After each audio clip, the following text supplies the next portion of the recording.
Backseas Musical Podcast. Resistance is useless!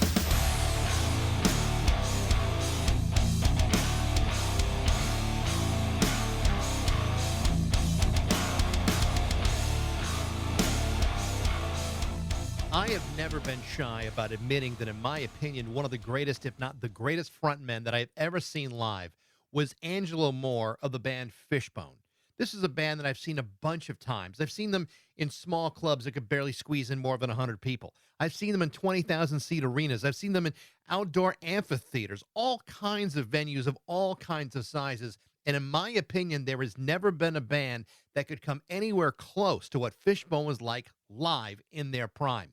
And the lead instigator of that band, and continues to be their lead singer, Angelo Moore. Fishbone was formed in Los Angeles in 1979, a band that magically combined ska, funk, metal, soul, and reggae with an energy that would leave you exhausted and in a total flop sweat. It was a band that would merge songs that were just pure electrifying fun with songs that were soaked in a blistering rage of social consciousness, songs dealing with racism, busing, segregation, addiction, and a whole lot more. In short, they were the greatest live band that I have ever seen, and that is an opinion that has not changed since the first time I saw them 39 years ago. There have been a lot of changes to Fishbone over the years, but Angelo Moore and bass player Norwood Fisher have remained in place since the beginning, cranking out tremendous records like Truth and Soul from 1988 or The Reality of My Surroundings in 1999, and even their self-titled EP that they released last year, produced by Fat Mike from the band NoFX. Their first recordings in more than 9 years. This was a band that should have been the biggest band in the world. Unfortunately, between a few internal issues and a record company or two that simply didn't know how to market a band like this, Fishbone never fully got the full attention that they absolutely deserved. But that certainly never deterred Fishbone, and it certainly hasn't deterred Angelo Moore.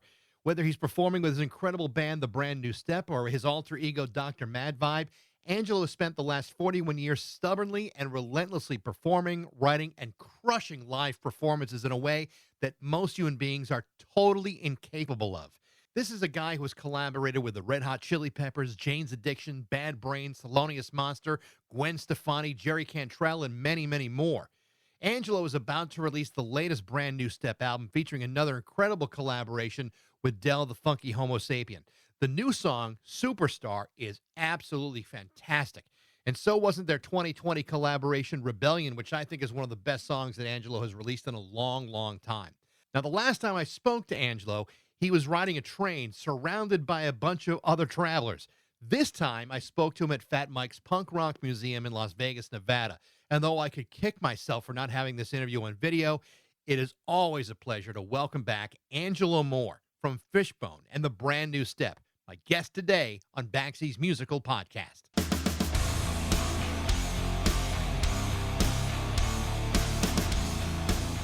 Hey, there we go.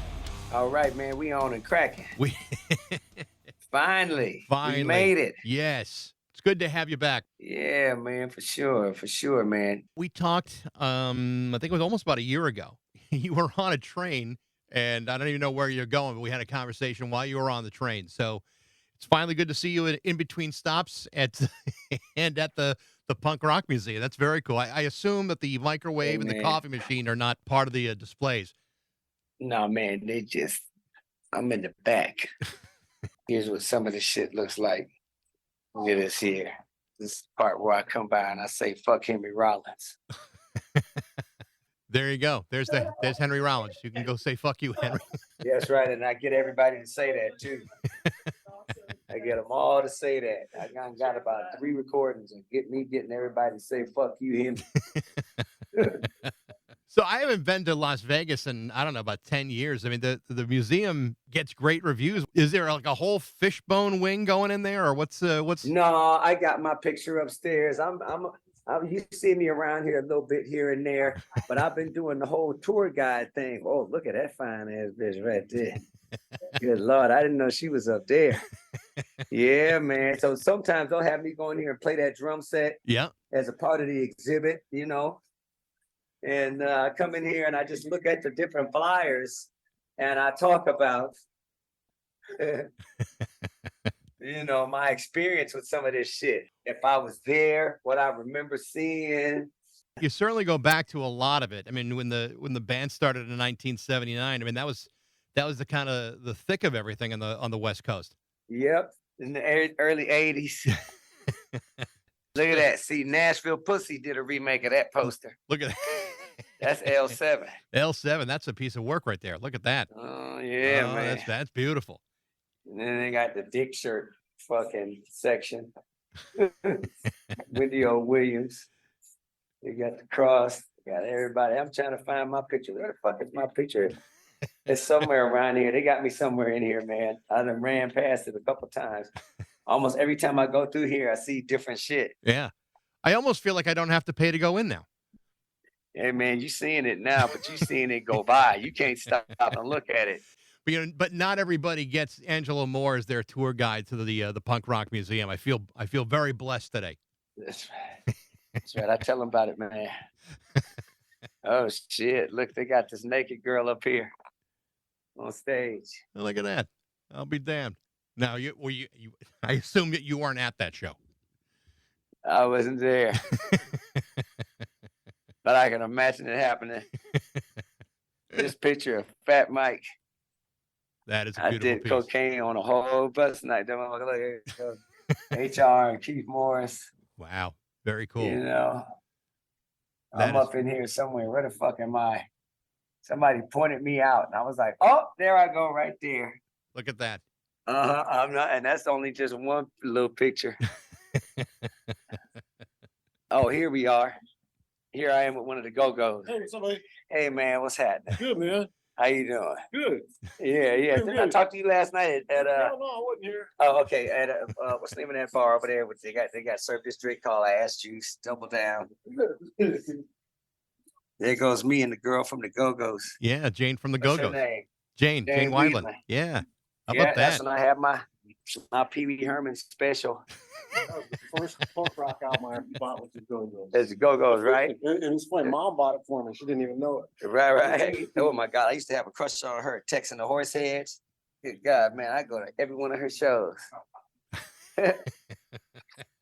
Well, that's yeah. awesome. So to write the brand new step, right? I know we're The- gonna talk about the brand new step. We are going to talk about the brand new step. Actually, in fact, here's my copy of Centuries of Heat right there, right there on the screen. Oh yeah. Oh, see, that's real good. Dude, I love this record. It's my dad. Hold on for a second. Love this. Here, I made it. Wow. I'm glad you made it. This is my daughter.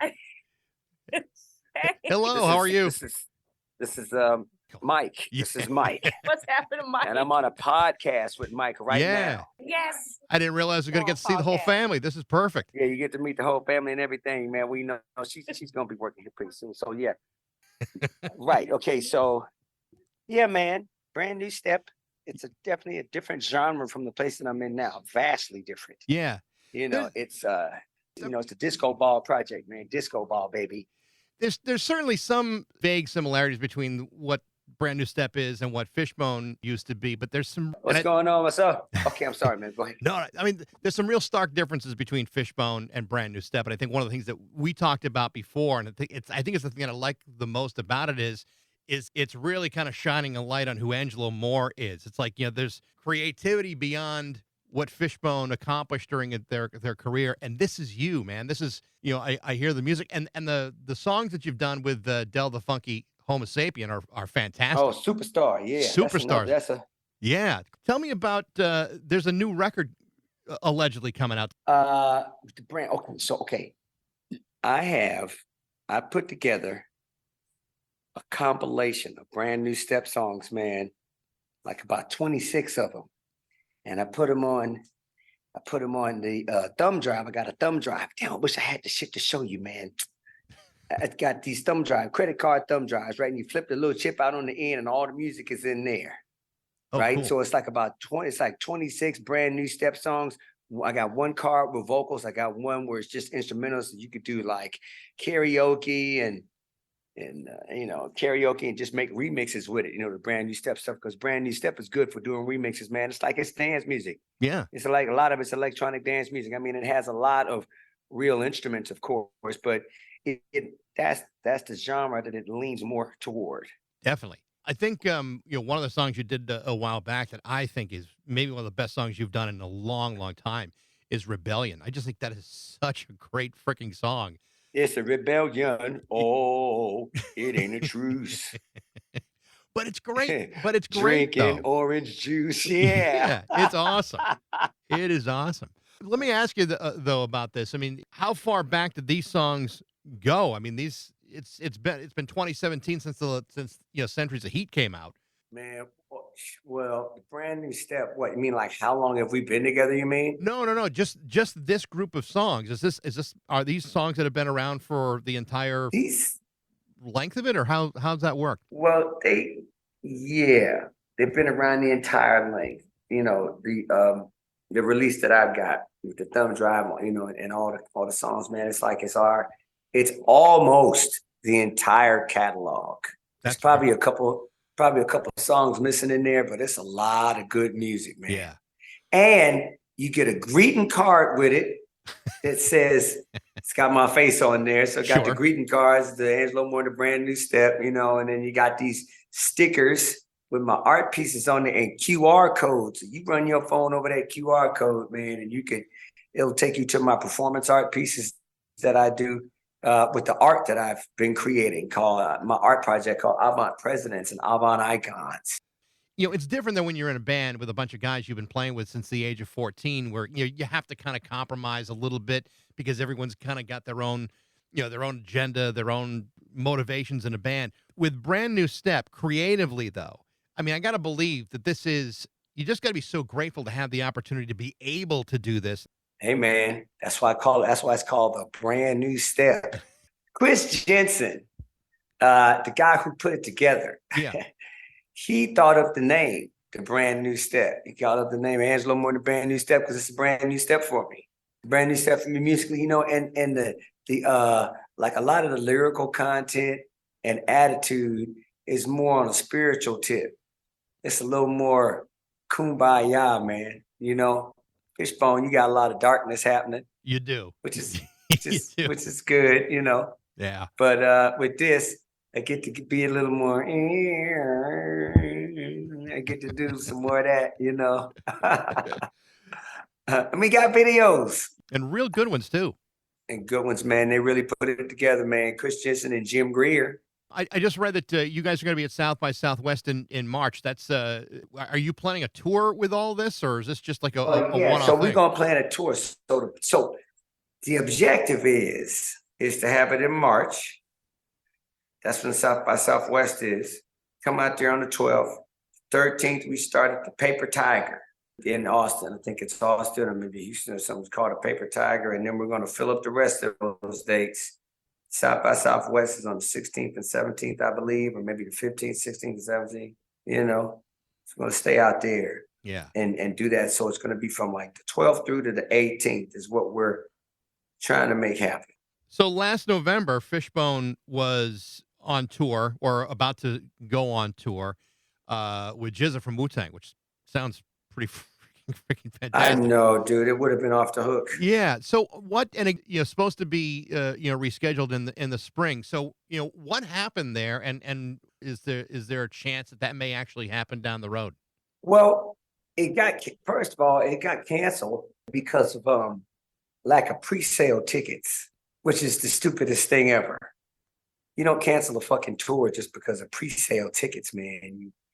You got to realize that a lot of hip hop and punk rock cultures, they're going to go to the door. Sure. A lot of people ain't sitting up on the computer and pre-ordering shit. You know what I'm saying? At least not for that type of tour that we were going to be on. So I don't know. The promoters got scared and they thought it's not enough pre-orders. Let me cancel it. But they just weren't thinking about the walk up, man, which is like, it's what people do. They walk up too.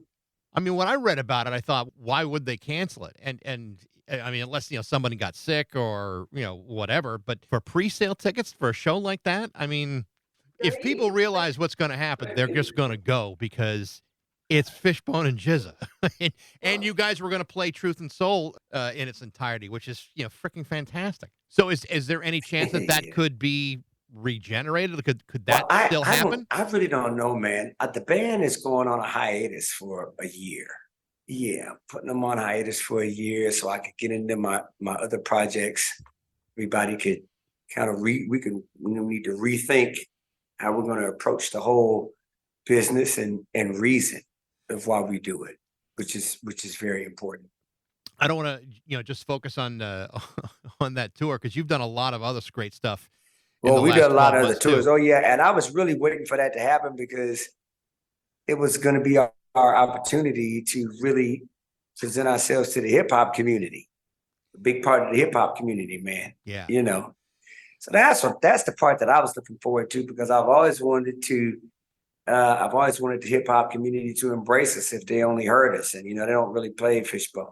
It was always weird to me, and being a fan from the beginning, and even watching the documentary about Fishbone, a few years ago. But one of the things that I never really understood, because in my mind, Fishbone should have been the biggest fucking band in the world because they were just so goddamn good. But your record companies never really understood what to do with you, where to place you in stores, how to market you. And in spite of how great Fishbone was, and they were, it just seemed like Columbia was just clueless in how to take this incredibly talented band and find a way to put it in the middle of everything. And I've never understood how they could have botched something at so badly. Well, because first of all, man, they didn't. There are too many boundaries, genre boundaries, lots of genre, and when you have genre boundaries, at least that's why. And I just don't think that Sony was Columbia. They really considered the alternative market because you have the alternative genre. I remember when the word alternative genre didn't exist, and then I remember when it did. So the time that it didn't exist, they probably felt like they couldn't categorize Fishbone, and that's what it is: categorizing a band or an artist. So if you categorize them, well, you gotta, they're catering to a certain genre of music or fan base, but it makes them hard for them to spread out to any other ones because you got those walls of categorization there, keeping you from breaking through. So, and when you play a lot of different genres of music, it makes the record company hard to categorize you. Do you think that same thing exists today? Is there any, are those restrictions? Well, I'm sure it is, man. Sure it is. I've been so used to it happening. I'm just like, I just don't really wait on or depend on any record companies to really make the moves for me. And then it's nice when they do, but when they don't, you can't just sit there waiting for them to come and rescue you. You got to get up and do it yourself by any means necessary. And that's what you're making your own category. Yeah.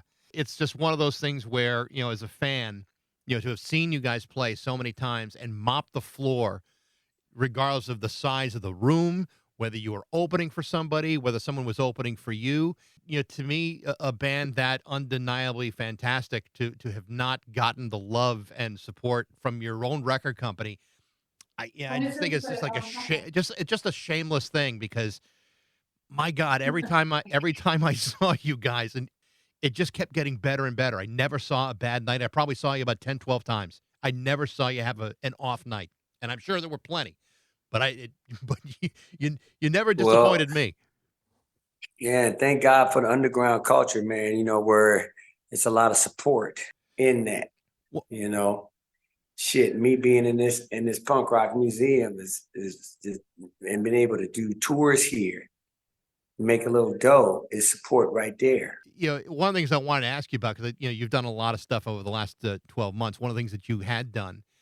And, this kind of lends a little bit into what we're talking about. You did this benefit show for HR from Bad Brains.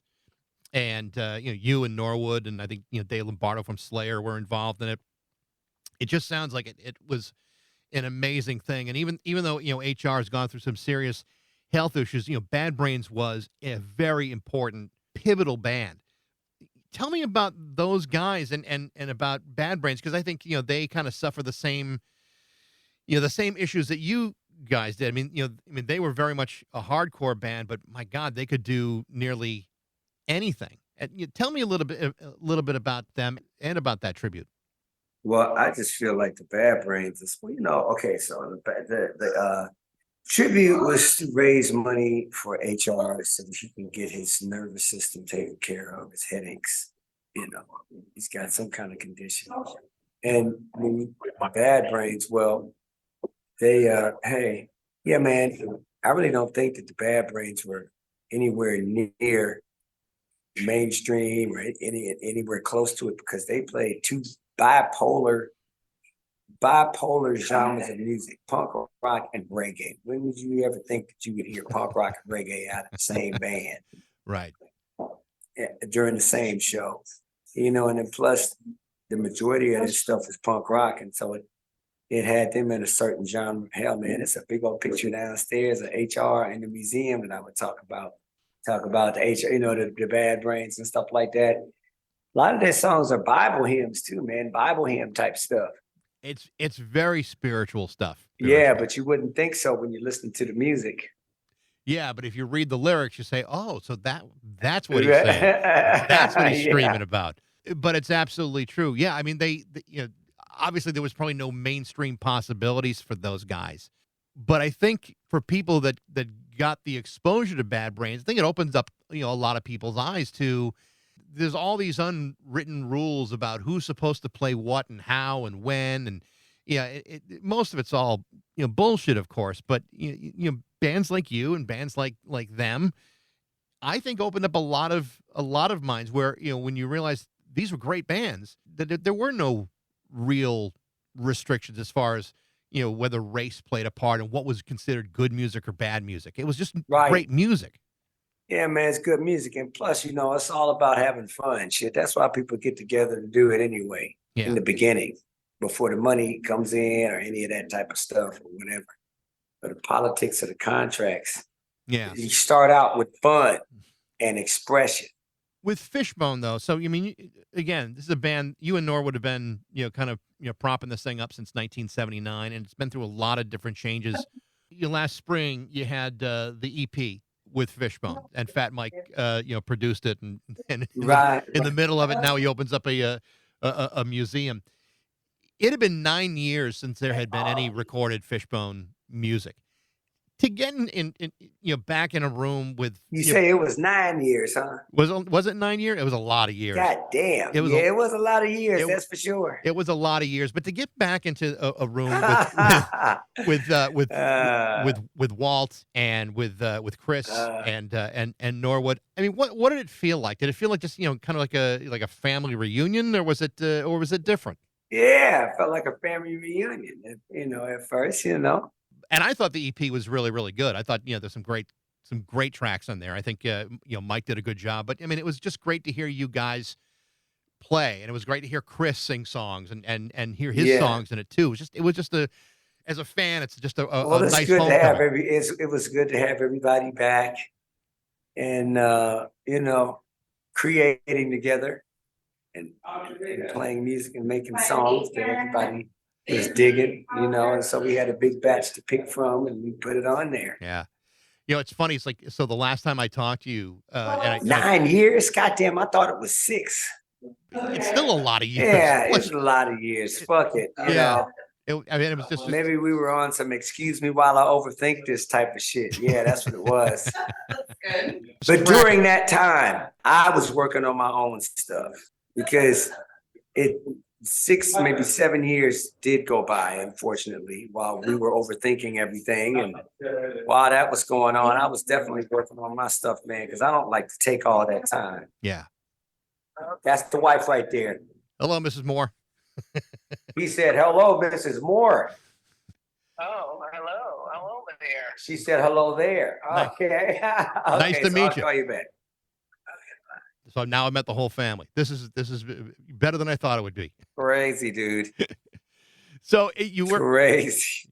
So you were also part of this David Bowie tour also, and it had like 1 million people in it. Todd Rundgren and Jerry Harrison, Adrian Belew. Yeah, it was all Yeah, how was that? I mean, I got to channel David Bowie I got to meet David Bowie through his music, performing his music and stuff like that. I got to put on my different characters and paint my face and wear crazy ass outfits. I'm always wearing some crazy ass outfits, but I got to really go overboard when I was doing the Bowie. Yeah, you had the face makeup when you were doing Ashes to Ashes, but you've done other David Bowie songs before. There's a couple of great videos on YouTube of you doing like Moon Age Daydream, which is just you did such a great job with that. But in that tour, there's so many people involved in it. I mean, how was that? Was it just great to do it, or I mean, are you a big Bowie fan to begin with? Yeah, I like. I never listened to David Bowie constantly, but I would listen to him a lot. I remember times where I would listen to David Bowie and I'd stop, and then I'd listen to him a lot again and I'd stop, So when they wanted me to do the David Bowie celebration, I was like, hell yeah, I do the Bowie. And that's what I called it, doing the Bowie. And I got to do my interpretation of Bowie. That's cool. I went through this period where I wound up interviewing a bunch of people from David Bowie's career, like Carlos Alomar and George Murray and all these great guys, Adrian Belew. I mean, talked to all these guys, and it's like anyone that knew the guy just loved him, and he was just like this not only a great musician and a great artist, but a real loyal individual to the people he. You talking about Adrian knew. Belew? Yeah. Yeah, man, Adrian's good. Adrian's a good guy, man. Yeah, he is. He's a pretty funny dude. Yeah, great guitar player. Yeah, too. he's a badass guitar player. Absolutely. Oh, yeah. So, brand new stuff, like we said, coming to South by Southwest in March. When is the new album? When are you expecting that to come out? What are you talking about? The compilation. I got it now. I will have it when I get there. I got it now, man. I have the physical thing, so look. What I've been working on is this thing called Dr. Mad Bob's Underground Contraband Railroad. Look at this here. That's my suit. That's my hat. So they got me up in here. That's my suit. That's my sash. I did at the Warped Tour. This is some crazy. Yeah, they got like a crazy video playing. I don't know who the fuck that is. Yeah, man. So it's called Dr. Mad Bob's Underground Contraband Railroad. And that consists of all of the stuff that I'm doing. Dr. Mad Bob and the Missing Links, the Brand New Step, my body products. I got shea butter, I got shampoo, I got soap. I got a little body oil I'm putting together, man. That's hey, great. What's going on? What's happening? See you, buddy. All right, good to see you. I'll do your thing. All right. Yeah, so that includes the Brand New Step, which are my thumb drive. My thumb drives with like all that music on it. And so that's going to be the release. And it's not a CD, but it's a thumb drive because a lot of people say, well, we don't have a CD player anymore. I'm like, okay, well, you can't get away from me that fast, motherfucker. I got these thumb drives you can get, but all the music on there. And I got my website that I'm going to be selling it from too. Dude, after this whole thing is over, you got to give me your email address so I could send you some of my ads. You can send me whatever you want. I'll take it. Yeah, because I've been working on it on Final Cut Pro. Can't wait. Angelo, I know you want to see the rest of the museum. Oh, dude, it ain't even that. I got to get behind the wheel and drive back to LA like fucking for. And then I got a rehearsal tonight with the bass player with the Missing Links because I got to teach him some stuff. For these songs that we're going to break out because we got a tour coming up February. We got a tour coming up February, man. The 2nd, 3rd, and 4th weekend of February, I believe. It's kind of like on the West Coast, little West Coast runs on the weekends, And that's the Missing Links. And then March, that's when the Brand New Step does South by Southwest. And that whole weekend from the 18th through to the 24th or something. Angelo, I appreciate the time. I know you're in the middle of a bunch of different things, but it's great to talk to you again, and have a safe drive back. Oh, yeah, for sure, man. It was good talking to you, man. I appreciate it. I appreciate the whole thing. Appreciate it, too. Thank you, Angelo. Be well. All right, thanks, man. All right, take care. All right, peace. Bye. You can find the latest from Angelo on his website, brandnewstep.com. You can also keep tabs on what's going on with Fishbone on their website, fishbone.net. Thanks for listening. I hope you enjoyed it. If you did, feel free to like it, share it, rate it, and tell all your friends about it. Follow us on Facebook, Instagram, and on TikTok. And you can also email me at bax@rock102.com. I'd love to hear what you think. And thanks again for listening to Baxy's Musical Podcast.